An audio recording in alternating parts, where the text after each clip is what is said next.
I want to advise the governor too that it's important for him to talk to his people. Violence is against our people. It's not too good, and he needs to talk to them so that each and every one of us can be on the same page. I thank you. In your post-election statement, you raised your concerns that after the results were declared.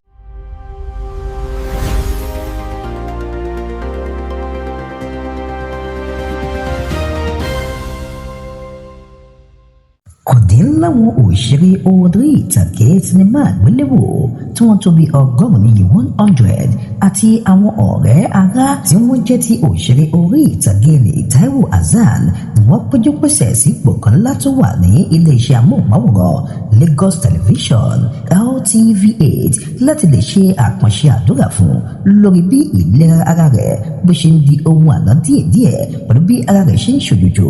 Ọ̀pọ̀lọpọ̀ àwọn òṣèré orí ìtàgé náà àwọn mọ̀lẹ́bí tòun ti ara ni wọ́n bẹ̀rẹ̀ sí ń gbàdúrà fún ìlera ògógó látàrí àrùn jẹjẹrẹ eléyìí tó wà ní ìpele kìíní tó ń bá wọ̀nyá àjà.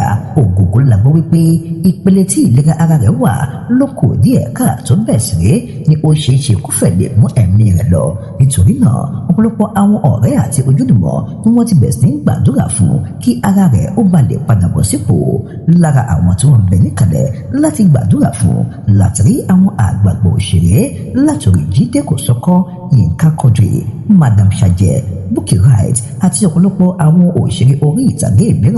Lọ́wọ́lọ́wọ́ àwọn oníṣègùn òyìnbó ni wọ́n ti gbà wọ́n lámọ̀ràn láti má ṣe gbé kúrò nílẹ̀ yìí lọ sókè òkun nítorí pé ìlera ara rẹ̀ ọ̀hún ló kù díẹ̀ káàtó kódà ó ṣeé ṣe kó fẹ́ lè mú ẹ̀mí rẹ̀ lọ.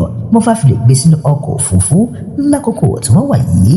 Àwọn àgbààgbà fà ni wọ́n níwájú fún àdúrà ọ̀hún kí ara ògógó ó bá lè padà bọ̀ sípò lákòókò tí wọ́n wà yìí. Jídé Kòsọ́kọ́ lẹ́nu tó jẹ́ ọ̀kan gbòógì lára àwọn òṣèré orí ìtàgé tí wọ́n wà níbi àkànṣe àdúrà náà ló pé àìlera ara ògógó ọ̀hún ló ń kà wọ́n lóminú. Kódà àwọn ọ̀rẹ́ ojúlùmọ̀ tó wọ́n ti àwọn tí àwọn jọ ń ṣe eré ìtàgé òun ni àwọn ti bọ́ta báyìí láti wá gbàdúrà fún máa fi hàn àwọn mọ̀lẹ́bí pé ẹ̀yìn wọn gan làwọn wà máa gbà lọ́dọ̀ wípé àìlera ara rẹ̀ ọ̀hún eléyìí tí ó fẹ́ bá di fìyàfìyà ló ń bọ̀ wá yàtọ̀ bó pẹ́ bóyá. Gómìnà ìpínlẹ̀ Ọ̀ṣun Adémọ́lá Adeleke ló ti ń fohùn ìdúpẹ́ ṣọwọ́ sí àwọn olùgbé ìpínlẹ̀ Ọ̀ṣun gbogbo máa pé inú òun dùn lẹ́yìn ìgbà tó wọlé sọ bí elékùrọ́ nínú ètò ìdìbò sípò gómìnà tó wáyé ní ìpínlẹ̀ Ọ̀ṣun. Adeleke ló wá ké sí àwọn ará ìpínlẹ̀ Ọ̀ṣun láti tẹ̀síwájú nínú gbogbo ohun tí wọ́n ṣe fẹ̀kàntẹ́lẹ̀ ṣáájú ètò ìdìbò sípò gómìnà tó wáyé ní ìpínlẹ̀ Ọ̀ṣun.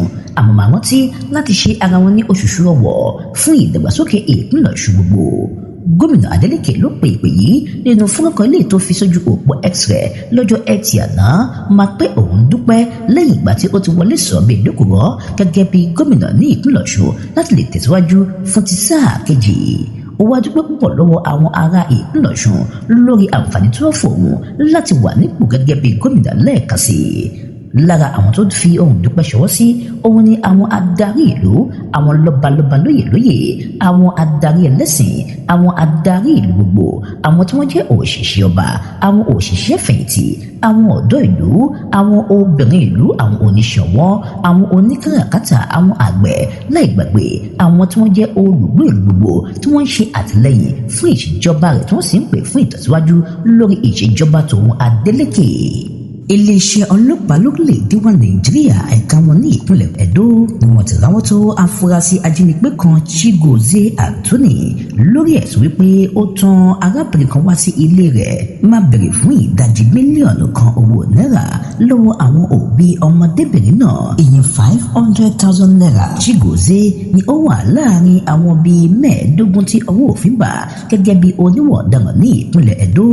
Alukoro iléeṣẹ́ ọlọ́pàá ní ìpínlẹ̀ Ẹdó ASP Eno Ikedem ló padà wá fèyí lédè bó ṣe ń bá àwọn oníròyìn sọ̀rọ̀ lórúkọ ẹni tó jẹ́ alámòjútó iléeṣẹ́ ọlọ́pàá CP Patrick Dao ìyẹn ní ìlú Benin ní ọjọ́ ìṣẹ́gun ọ̀sẹ̀ táwa yìí máa pé àwọn àtìláàwí ọ̀hún ní ìwà burúkú ń bẹ lọ́wọ́ wọn. Ẹni tó jẹ́ alukoro náà ló jẹ́ kó di mọ̀ wípé àwọn òbí ọmọdébìnrin náà òun ni àtìláàwí ọ̀hún mà ti pè ó lẹ́yìn ìgbà tí ọmọdébìnrin náà wà ní ilé rẹ̀ máa bèrè fún ẹgbẹ̀rún lọ́nà ẹ̀ẹ́dẹ́gbẹ̀ta owó náírà 500,000 naira gẹ́gẹ́ bí owó ìṣẹ́lẹ̀ sílẹ̀ bí bẹ́ẹ̀ kọ́ wọn ò ní rí ọmọ mọ́. Àmọ́ afurasí náà Anthony ló padà wá sọ̀rọ̀ síta wípé ọmọdébìnrin ọ̀hún ló jẹ́ ọ̀rẹ́bìnrin òun láti ọjọ́ díẹ̀ sẹ́yìn, kódà àwọn jọ panupọ̀ ni láti jí gbé. Bóyá ó ṣeéṣe kí àwọn mọ̀lẹ́bí rẹ̀ kí wọ́n sanwó ìtúsílẹ̀ kan tàbí òmíràn, ti pé ọmọdébìnrin ọ̀hún ló pé òun nílò owó láti lè fi san owó kankan eléyìí tí òun ní lọ́kàn fún ti ètò ìkẹ́kọ̀ọ́ nípa nọ́ọ̀sì alábẹ́rẹ́ tòun léyìí tí òun kẹ́kọ̀ọ́ lọ́wọ́ lórí rẹ̀. Arábìnrin náà ló pẹ́ láìpẹ́ láì jìnnà yóò tó parí ètò ìkẹ́kọ̀ọ́ rẹ̀ nípa nọ́ọ̀sì alábẹ́rẹ́. Fún ìdí èyí ó nílò owó tòlótòló bíi ẹgbẹ̀rún lọ́nà ẹgbẹ̀rin owó náírà 800,000 naira láti lè fi ṣe àwọn kọ̀ọ̀kan àti òmíràn. Nítorí náà kọ́ àwọn jọ panupọ̀ láti wo ìwà láabi náà.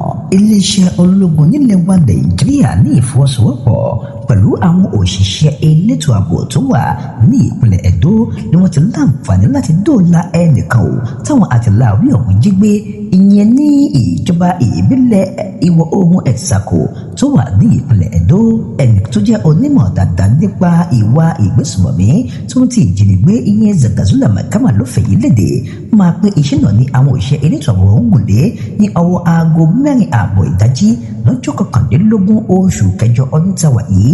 Máa pé àwọn òṣìṣẹ́ elétò ààbò náà ni wọ́n wá àwọn àtìláàwí ọ̀hún dẹ̀ ò ní agbè power line tó wà ní ojúnà àfáwọ́sà ìyọ̀ra ìyẹn ní ìpínlẹ̀ náà.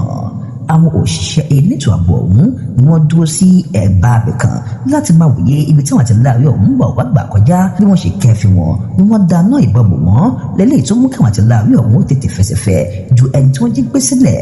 Ẹni tí wọ́n jí gbé ọ̀hún ni Mohammed Ọ̀bárapè, ẹni ọdún 45 ní 35 years láti apá gúúsù Ibie tó wà ní ìpínlẹ̀ ọ̀hún. Iṣẹ́ ìwádìí jẹ́ kó di mímọ̀ wípé onítọ̀hún ni wọ́n jí gbé ní agbègbè gúúsù Ibie ní 20 oṣù kẹjọ ọdún tàwa yìí, ṣáájú kí àwọn àtìláàwí ajínigbé náà ó tó ní lọ́kàn láti máa wò lọ síbòmíràn. Onítọ̀hún tí wọ́n láǹfààní láti dóòlà ló ti wá pẹ̀lú àwọn mọ̀lẹ́bí rẹ̀ báyìí.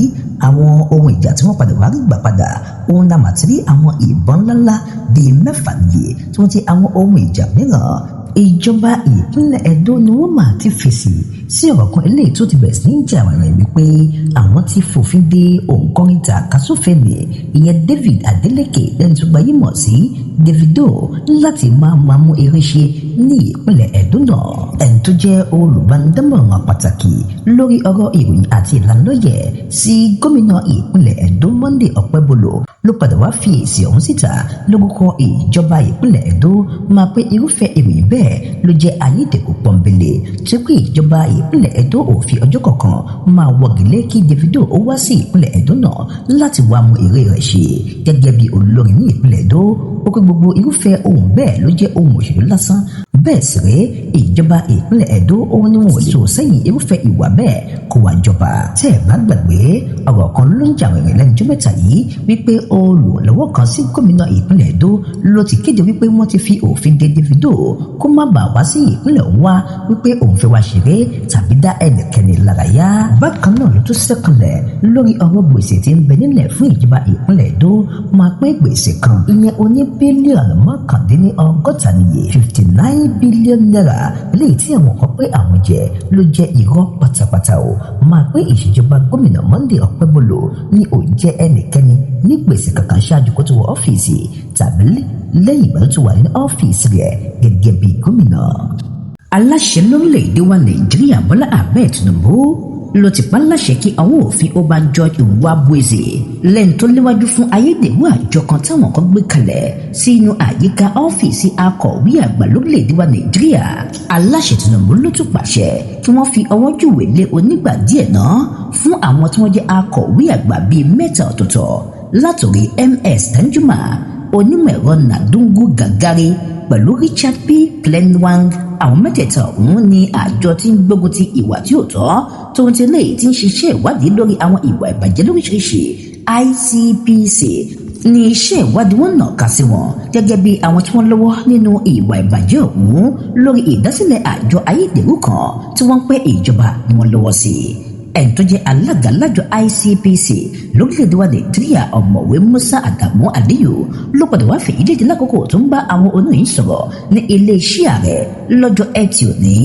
nínú àlàyé Àdàmú ló pé bí àwọn ṣe bẹ̀rẹ̀ sí ṣiṣẹ́ ìwádìí tó lọ́rìn dáadáa lórí ìdásílẹ̀ àjọ ayédèrú kan táwọn kan pè ní Presidential Foreign Intervention Promotion Council eléyìí tí Adéyẹmí Matthew léwájú fún òun ni àwọn ti padà wá rí wípé àwọn àjọ mìíràn tó jẹ́ ayédèrú ti ń bẹ ní olúluwa Àbújá ìyẹn ní ọ́fíìsì akọ̀wé àgbà lórílẹ̀‐èdè Nàìjíríà àjọ tuntun náà ilé ìtàwọn kan gbé kalẹ̀ tó jẹ́ ayédèrú pọ́nbélé òun ni wọ́n pè ní National Brands Development and Made in Nigeria Special Project Office ìyẹn àjọ èyí tó ń wá ìdàgbàsókè fún àwọn ohun tí wọ́n pèsè lórílẹ̀‐èdè wa Nàìjíríà lójú ẹsẹ̀ ni wọ́n pé ìwà òun ó kù díẹ̀ káàtó lábẹ́ òfin orílẹ̀‐èdè wa Nàìjíríà níbẹ̀ ni aláṣẹ Bọ́lá Ahmed Tinubu ti wá pa láṣẹ o kí iṣẹ́ ìwádìí ó ṣe máa tẹ̀wájú látọwọ́ àjọ ICPC nílẹ̀ wa Nàìjíríà kí àṣírí ó lè tú lórí àwọn tó ń hùwà ìbàjẹ́ náà.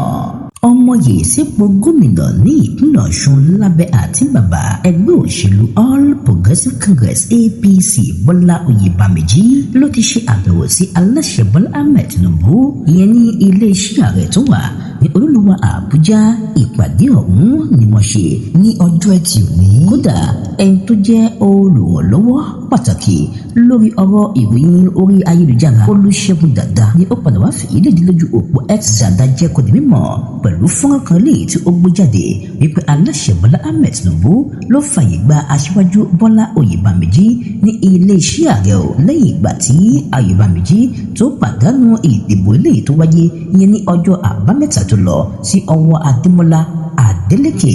Oyèbámẹ́jì ni ó jẹ́ ọmọ yìí sípò gómìnà lábẹ́ àti bàbá ẹgbẹ́ òṣèlú APC àmọ́ Adémọ́lá Adeleke ló jẹ́ ọmọ yìí sípò gómìnà lábẹ́ àti bàbá ẹgbẹ́ òṣèlú Accord. Oyèbámẹ́jì ti wá rawọ́ ẹ̀bẹ̀ sí àwọn olùgbé ìpínlẹ̀ Ọ̀ṣun láti fi àyè gba àlàáfíà láàyè kó lè jọba o nítorí ìṣèjọba ló wà fún àwọn ará ìlú bẹ́ẹ̀ sì rẹ́ àwọn ará ìlú ló ní ìṣèjọba. Ó wá rawọ́ ẹ̀bẹ̀ sí wọn lẹ́ẹ̀kan sí láti jẹ́ kí àlàáfíà ó jọba nítorí láìpẹ́ láì jìnnà ẹgbẹ́ òṣèlú APC yóò máa bẹ̀rẹ̀ sí ṣe àbẹ̀wò tí wọ́n ti bójú wo àwọn èsì ìdìbò eléyìí tó wáyé ní ìpínlẹ̀ Ọ̀ṣun láti lè mọ ìgbésẹ̀ eléyìí tó kàn. Bákan náà ló wá rọ gómìnà Adémọ́lá Adeleke láti rawọ́ ẹ̀bẹ̀ sí àwọn alátìlẹ́yìn rẹ̀ wípé kí wọ́n fi jẹ́ kí àlàáfíà ó jọba kí wọ́n sì dẹ́kun ìwà wípé wọ́n fẹ́ ṣe ìkọlù sí ẹnikẹ́ni ní ìpínlẹ̀ Ọ̀ṣun. Ìjọba àpapọ̀ lórílẹ̀‐èdè wa Nàìjíríà kéde ọjọ́ ìṣẹ́gun ọ̀sẹ̀ tó ń bọ̀ gẹ́gẹ́ bí ìsinmi lẹ́nu iṣẹ́ láti lè fi sàmì ayẹyẹ ọdún Eid ul-Maulud ìyẹn àyájọ́ ọjọ́ tí wọ́n bí Ànábì wa Muhammad. Nínú àtẹ̀jáde kan látọwọ́ akọ̀wé ìjọba ní iléeṣẹ́ ìjọba àpapọ̀ tó ń mójútó ọ̀rọ̀ abẹ́lé Magdalene Ajani ni wọ́n ti ń fi èyí léde. Alákòóso fọ́rọ̀ abẹ́lé nílẹ̀ yìí Olúbùnmi tó ń jẹ́ òjò wọ́n fọwọ́ ìkíni kú ọdún ṣọwọ́ sáwọn mọ́mìnì àti mọ́mìnì òdòdó lórílẹ̀‐èdè wa Nàìjíríà. Ó wá rọ àwọn ọmọ Nàìjíríà gbogbo láti fi àkókò náà máa gbàdúrà fún àlàáfíà pẹ̀lú ìṣọ̀dọ̀kan. Àjọ tó ń mójútó ọ̀rọ̀ ìṣílọsíbọ̀ lórílẹ̀‐èdè wa Nàìjíríà ẹ̀ka wọn tó wà ní ìpínlẹ̀ Ọ̀ṣun lọ́jọ́ Ẹtì òní máa ti ṣe àgbéta àwọn afurasí kan eléyìí tí wọ́n wọ orílẹ̀-èdè wa Nàìjíríà wá lọ́nà tí ò bá òfin mu tí wọ́n tó bí 155. Àjọ ọ̀hún ni wọ́n fìyí léde máa pé àwọn atiláwí náà ni wọ́n jẹ́ ọmọ ilẹ̀ Cameroon tó ń ti ọmọ ilẹ̀ Congo àmọ́ wọ orílẹ̀-èdè wa Nàìjíríà wá láì ní àwọn ìwé ìrìnnà eléyìí tó yẹ. Ọ̀gá àgbà lájọ tó ń mójútó ọ̀rọ̀ ìṣílọsíbọ̀ ní ìpínlẹ̀ Ọ̀ṣun Abraham Akínyẹmí ló padà wá fèyí léde máa pé ọwọ́ òfin ló bá àwọn atiláwí ọ̀hún lẹ́yìn ìgbà tí àwọn ṣe iṣẹ́ ìtọpinpin ńlá tí wọ́n ti iṣẹ́ ìwádìí tó jinlẹ̀ lórí àwọn ààrẹ tí ń bẹ lórílẹ̀‐èdè wa Nàìjíríà àmọ́ tó wọ̀ ló wá láì ṣe pé wọ́n tẹ̀lé òfin ilẹ̀ wa Nàìjíríà. Lọ́wọ́lọ́wọ́ àwọn afurasí náà ni ìjọba ti fún àwọn láǹfààní láti dá wọn padà síbi wọ́n ti wá. Ọwọ́ bà wọ́n lẹ́yìn ìgbà tí àwọn rí wípé ọ̀pọ̀lọpọ̀ wọn ni wọn ò ní ìwé ìrìnnà ilé ètò yẹ bó tilẹ̀ jẹ́ pé àwọn kan ni wọ́n ní àmọ́ ọ̀pọ̀lọpọ̀ wọn pátápátá ni wọn ò tiẹ̀ ní ìwé ìrìnnà rárá. Nítorí náà àwọn ọmọ wá sí ọ́fíìsì tàwọn o àwọn àtìláwí náà ni wọ́n pé wọ́n ń ṣe ìdókòwò tó ń ti okòwò lójú òpó ayélujára eléyìí tí ò sì ní àkọọ́lẹ̀ orúkọ lọ́dọ̀ àjọ tí mójútó ọ̀rọ̀ ìdókòwò àti ìṣe káràkátà. Lójú ẹsẹ̀ ni wọ́n pé ọ̀gá àgbà Akínyẹmí ìjọdẹ mímọ̀ pé ọ̀pọ̀lọpọ̀ wọn ni wọ́n balẹ̀ sí owó díẹ̀díẹ̀ máa fi ibẹ̀ ṣe ibùgbé. àmọ́ lọ́wọ́lọ́wọ́ àwọn ò ní fàyè sílẹ̀ fún wọn láti máa gbé ní ìpínlẹ̀ Ọ̀ṣun tàbí níbi kankan lórílẹ̀‐èdè wa Nàìjíríà níwọ̀n ìgbà tí wọ́n ti ní ìwé ìrìnnà eléyìí tó yẹ. Iléeṣẹ́ ọlọ́pàá lórílẹ̀‐èdè wa Nàìjíríà ẹ̀ka wọn ní ìpínlẹ̀ Kogi ni wọ́n bẹ̀rẹ̀ iṣẹ́ àfọ̀mọ́ nínú àwọn igbó ọba tí ń bẹ ní Kàbàbọ̀nà ìyẹn ní Ọbájọ́nà àti Lọ́kọjà. Ìgbésẹ̀ ìdúró gbé láti lè fọ inú igbó ọba ọ̀hún mọ́ lé àwọn atiláwí oníwọ̀ ọ̀daràn jìnnà réré kúrò ní ìpínlẹ̀ Kogi. Iṣẹ́ náà ni wọ́n gùn lé lógúnjọ́ oṣù kẹjọ ọdún tàwa yìí níbi àtìrí àwọn ọlọ́pàá, àwọn ọmọ ológun ilẹ̀ wa Nàìjíríà tó ń ti àwọn ọmọ ikọ̀ fìdíhàntì láì gbàgbé àwọn òṣìṣẹ́ elétò ààbò yòókù lóríṣiríṣi. Ikọ̀ elétò ààbò náà ni wọ́n wọnú igbó ọba dájì kejì lọ. Bẹ́ẹ̀ sì rèé ni wọ́n wọ àwọn igbó mìíràn lọ láti rí pé àwọn igbó náà ni wọ́n fọ̀ mọ́ dáadáa kí àwọn oníwọ̀ ọ̀daràn ọba lè di ẹni àná tàbí ohun àná pátápátá ní ìpínlẹ̀ Kogi. We've seen what happened in Osun State and we'll say it better luck next time. You're met with Mr. President. Can we know a bit of why you're here? Well, my name again is Bola Oyebamiji Ambo. I met with Father the President, Federal Republic of Nigeria, and what Baba said was that the most important thing is to run every election with a peaceful mind. It is important for us that we Nigerians have to know that government is about people, and it's about people, and it's about people. And because it's about people, it is important that we need to be peaceful. And I want to appeal to our people in Osun that they need to be peaceful. For now, the APC is still examining the books, and by the time we spread our sheet, we'll be able to get back to the public what our own opinion and what decisions we want to take. But the take home is that they should be calm. They should be calm. And I want to advise the governor too, that it's important for him to talk to his people. Violence is against our people. It's not too good, and he needs to talk to them so that each and every one of us can be on the same page. I thank you. In your post-election statement, you raised your concerns that after the results were declared that some members of APC were attacked in the state. Can you please share details of this? Even as at this morning, in my own village, Ikire, some were attacked, about 4 or 5 people were attacked. We have informed the security operatives accordingly. That's what I have to say about that. Thank you.